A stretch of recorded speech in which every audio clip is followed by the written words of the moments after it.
It is impossible to discuss social constructivism without including the important role that Lev Vygotsky played in its formulation. Born in the twilight years of the Russian Empire in 1896, Vygotsky and his ideas came to prominence during a time when his country was undergoing widespread revolutionary change. Following their defeat in World War I in 1917, Russia experienced a period of turbulence, which included two revolutions, a prolonged civil war, and the rise of a communist dictatorship. Generations of children in Russia would be affected by these seismic events from the early 20th century, where strong dictatorial policies on education determined the system that its youth would be educated in.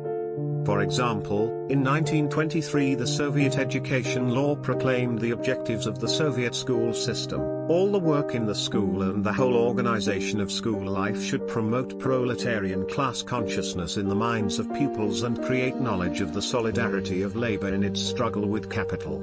Accordingly, it is likely that this influenced Vygotsky's insistence that social-cultural factors are a significant factor in the learning process. Vygotsky himself came from a well-educated background, having graduated with a law degree in 1917 and whose curriculum included sociology, linguistics, psychology, and philosophy. In 1924, he began his work in psychology at Moscow's Institute of Psychology. During this time, Vygotsky researched topics related to language, attention, and memory.